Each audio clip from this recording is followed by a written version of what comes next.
Olá, meus amigos, tudo bem? A paz do Senhor. Estamos aqui hoje para gravarmos mais um vídeo dentro do assunto que nós estamos trabalhando, que é a eclesiologia, né?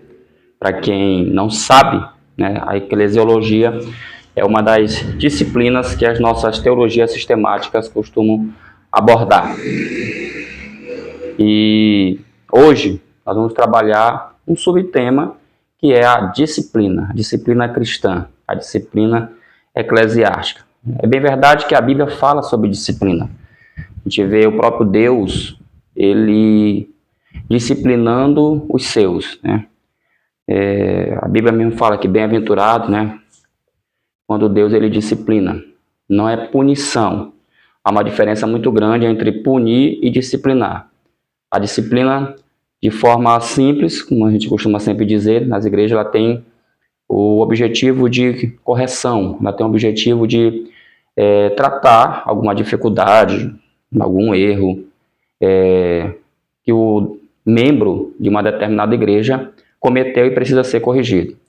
É bem verdade que esse é um assunto muito polêmico, porque às vezes a gente tem que reconhecer que a disciplina, algumas vezes, ela é aplicada de forma abusiva. Algumas denominações, alguns líderes não têm sabedoria, não procuram se pautar realmente na palavra de Deus para tratar o assunto de uma forma bíblica, para que ele não possa causar um constrangimento pessoal, ainda mais nos dias atuais, né? Que a gente vive, onde tudo pode gerar um problema.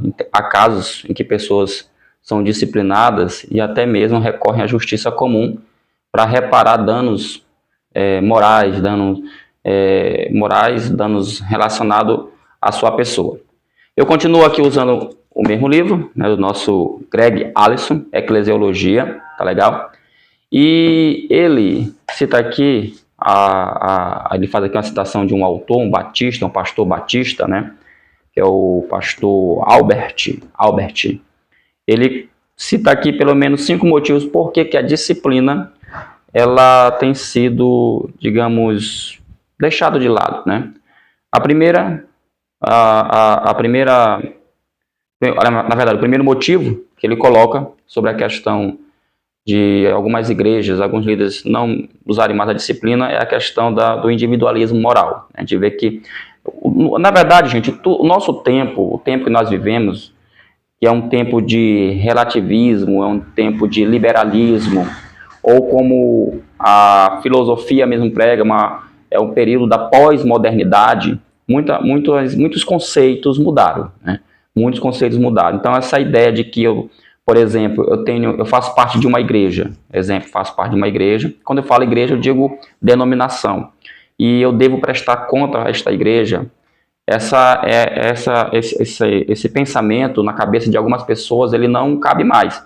Por isso que ele fala que essa questão do individualismo, ou seja, cada um deve analisar por conta própria se está certo ou errado. Não cabe à igreja, não cabe ao pastor analisar se a pessoa merece ou não ser disciplinada. A gente vê casos assim estarrecedores, até engraçado em relação a esse tema, de cada um quer se autocorrigir, por isso que ele chama de individualismo moral. O segundo que ele apresenta como uma barreira para a questão da disciplina, hoje, na atualidade,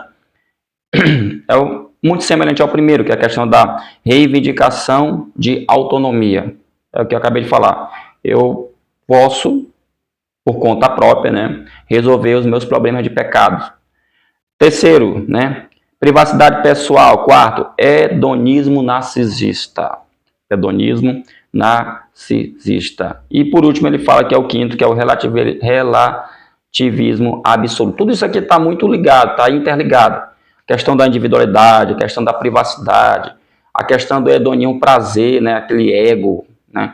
E também, claro, como eu falei, a questão do relativismo, que é muito grande. Então esses são fatores, são barreiras hoje, são argumentos também que são muito usados para que não se aplique a disciplina na igreja. Não há necessidade de uma disciplina na igreja. Mas se a gente for pensar bem, na Bíblia há muitas passagens, tá bom? Muitas passagens bíblicas que falam sobre esse tema, disciplina, tá? Como eu falei, O próprio Antigo Testamento, se vocês analisar bem, é começar pela história do primeiro homem criado, Adão, e a primeira mulher também criada, a Eva. A Bíblia fala que eles pecaram e Deus disciplinou eles. Depois disso, sucessões de gerações que vieram, toda vez que erravam, Deus disciplinava eles. É como eu falo, não confunda disciplina com punição. O problema é que a palavra disciplina, e é um grande problema, e tem um certo autor, que é o C.S. Lewis, ele fala algo que eu lembrei aqui agora. Esse é o grande problema de as palavras, elas não se encaixarem, como eu posso dizer, elas não se encaixarem dentro do seu significado. Então, disciplina não tem nada a ver com punição, apesar que é muitas vezes usada. Eu vou te disciplinar. Quando você fala assim, eu vou te disciplinar, geralmente a palavra ela ganha um sentido radical, pesado, como se fosse, eu vou te bater, eu vou te prender, eu vou te amarrar, eu vou fazer algo muito pesado com você. Mas na Bíblia, a disciplina ela tem a ver com uma correção. Corrigir o quê? Corrigir algo errado, algo que foi feito, tá? que está em desacordo com a palavra de Deus. Porque se não tiver isso dentro das igrejas, fica bagunça, fica uma bagunça generalizada. É isso que as pessoas não entendem. Então, existe uma ordem. A igreja, ela não é uma instituição que não tem liderança, que não tem regras, que não tem lei. Na verdade, toda instituição, até mesmo aqueles que lutam, né, em suas falas por aí, dizendo que a melhor forma de governo, inclusive a gente vai gravar um vídeo sobre forma de governo da igreja, é aquele onde não tem um líder, né? Até esses que falam isso, na verdade sempre por trás vai ter alguém que vai ter que encabeçar esse tipo de ideia, ou seja, no final das contas, todo mundo precisa de um líder, né? Então a igreja não é diferente, ela precisa dessa liderança.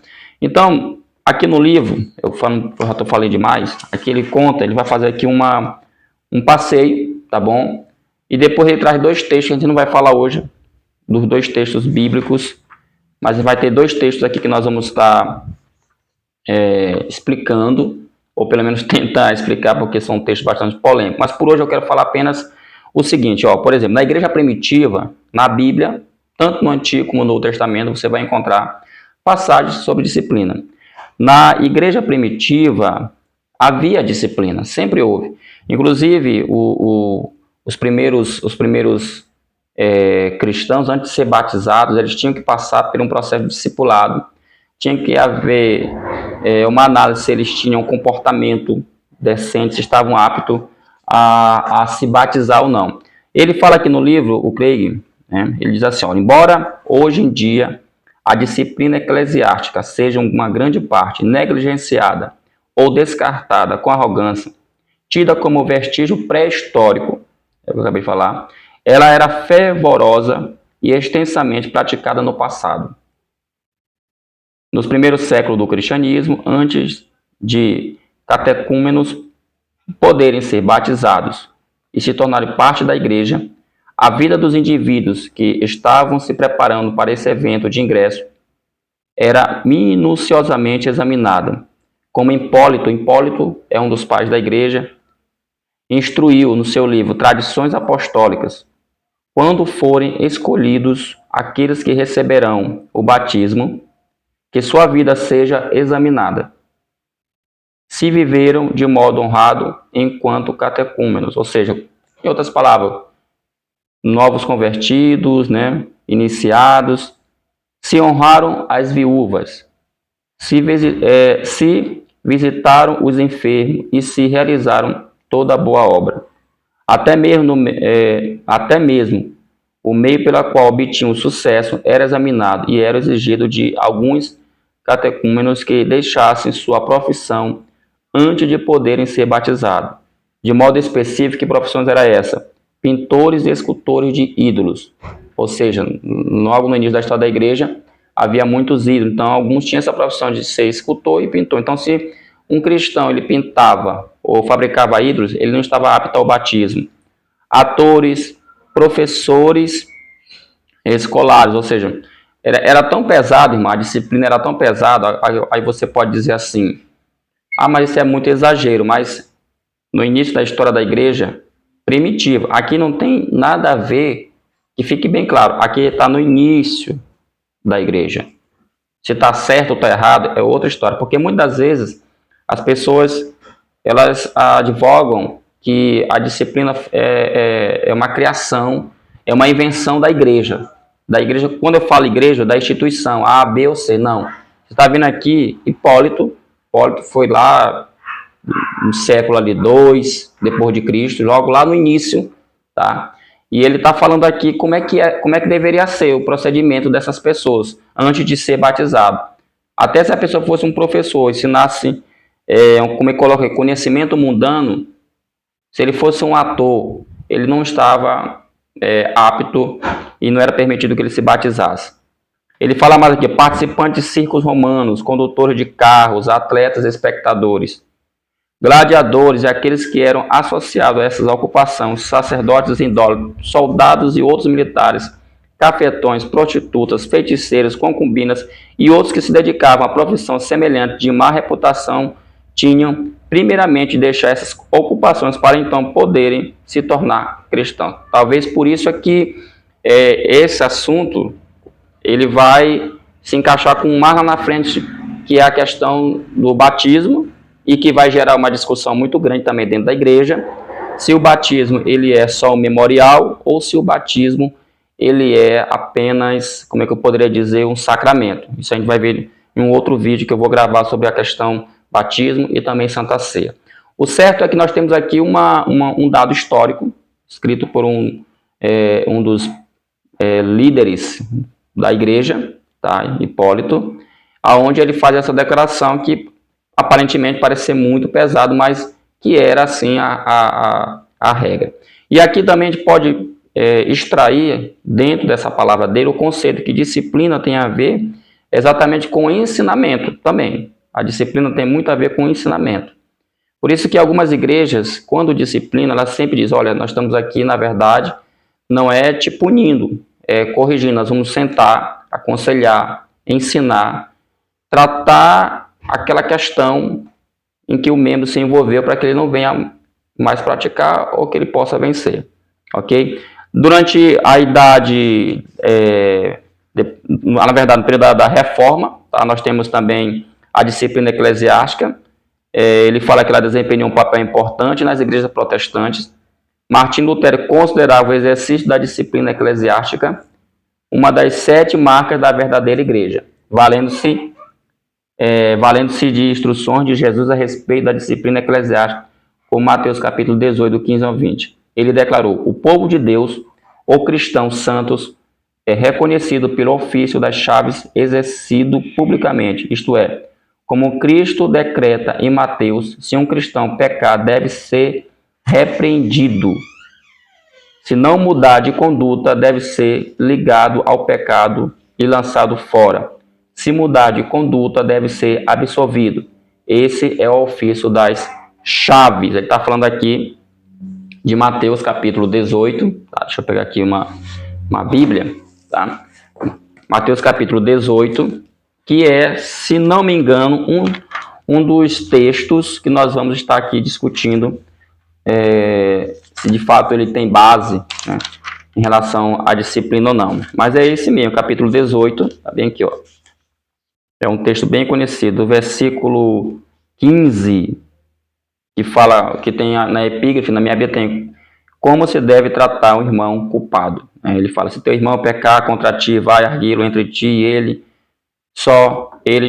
se ele te ouvir, ganhaste a teu irmão, se porém não te ouvir, toma ainda contigo 1 ou 2 testemunhas, aí se mesmo assim ele não te atender, leva a questão até a igreja e a igreja vai tomar a decisão de disciplinar esse irmão. Aí entra aquele texto, né? Ligar, desligar, mas eu não quero entrar nisso aqui agora, vou deixar isso para o próximo vídeo. Isso aqui é só uma introdução, mostrando que a disciplina eclesiástica, ela não é uma invenção das denominações atuais, mas ela tem um princípio tanto bíblico, que a gente vai ver isso no próximo vídeo, como também tem um princípio também histórico. Se a gente for estudar, tem um princípio histórico, tá bom? E a palavrinha que eu estava tentando lembrar agora, do grupo de pessoas que defende uma ideia de que não se deve haver uma liderança, um cabeça, a palavrinha técnica é anarquismo, né?